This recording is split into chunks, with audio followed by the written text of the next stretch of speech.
You what is coming up next. The Economides, a family. This is an incredible story. They're a family of 7. They get by on $33,000 a year, and their home is paid off as well as their vehicles, and they've got money to spare. They're going to tell us how to do it and let us in on their secret after this. Welcome back, everyone. All right, ever since we talked about this in the meeting yesterday, I have been so anxious to meet this couple, husband and wife, Annette and Steve Economides, and they are joining us now. They've got an incredible story about they can make their dollar go far, and I've gotten some of the information not quite accurate, so you're going to straighten me out. How long have you guys married, and what have you accomplished money-wise? We've been married about 21 years. Okay. And the average income for the first 9 years of our marriage was about $33,000. Okay. And that's when we paid off our first house. Now, you were not working. Correct. And you have how many kids? 5. And your house is paid off, and you paid cash for your cars? Our first house. We're in our second house now, and it's almost paid off. And yes, we've never had a car loan.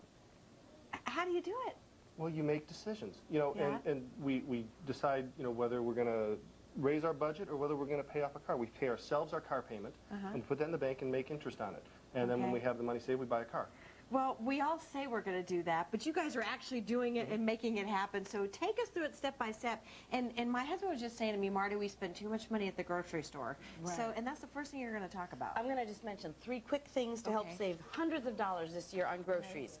The first thing is to always have a list when you go to the grocery store. I'm good at that. Okay, and you can download one for free on our website, www.homeeconomizer.com. Okay.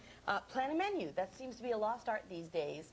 And even if it's macaroni, cheese, and hot dogs, just plan a menu on a weekly basis, and that will save gobs of money. Okay. And then the last point is, for groceries, is limit your trips to the grocery store.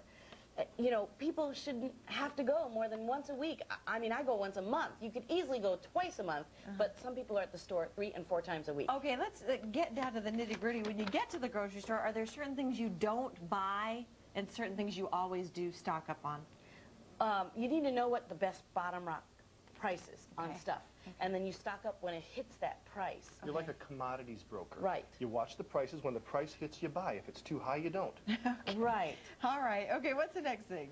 Well, we talk about debt. We don't use credit cards, and a lot of people do, and the bankruptcy rate is way up, and so we help people get out of debt. And one of the first things we tell them is, if you're not making your payments on time, get rid of it. Just cut it up.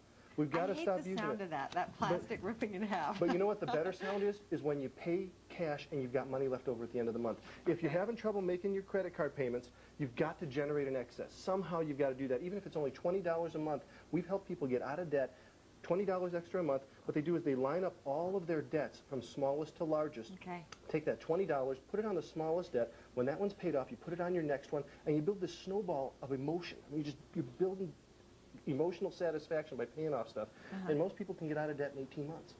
Really? If they work at it. Okay, if they work at it. All right, what's the next thing we got to do? Holiday traditions, because this is a time of year when a lot of people go into debt. Right, so holiday traditions do not have to cost a lot of money, and they can be lots of fun, especially if you have kids. I'm going to talk about 3 real quick.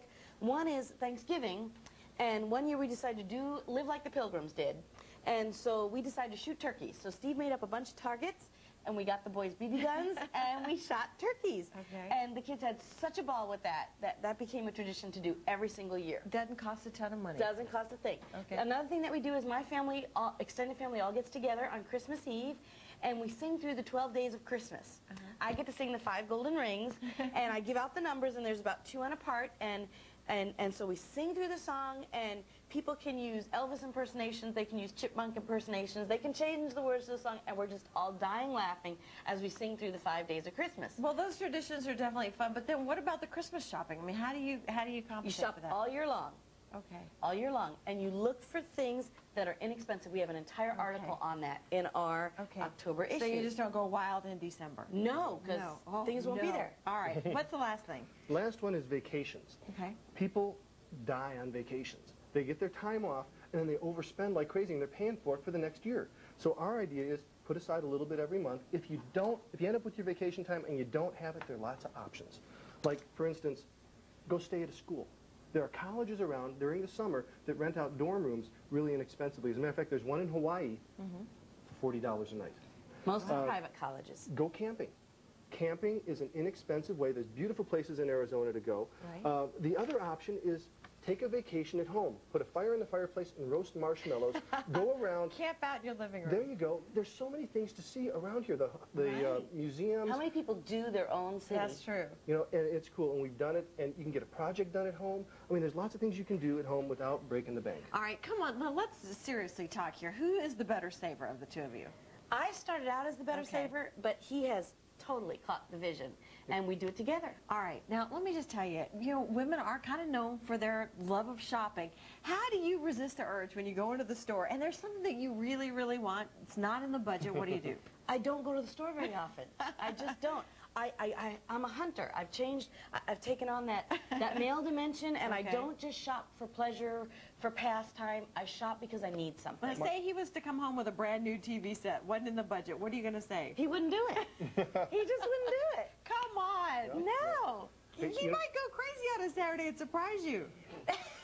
Ain't going to happen. We don't live like that. We made a commitment that we talk about most expenses over $20, and that's our threshold. And we save money in advance and have it cash in the bank, and then we go out and buy it. We make a wish list of things we want to buy. Okay. You would not like it at my my husband doesn't like it at my house. That's that's why. All right. Hey, and we should also mention too, you can get their newsletter. It's $15 a year, Right. and you can get more information about it about going to their website, and that information, of course, is right there on your screen. Homeeconomizer.com. That's Thank you both so much, and you know what? Congratulations. I mean, I know we all aspire to be just like you both.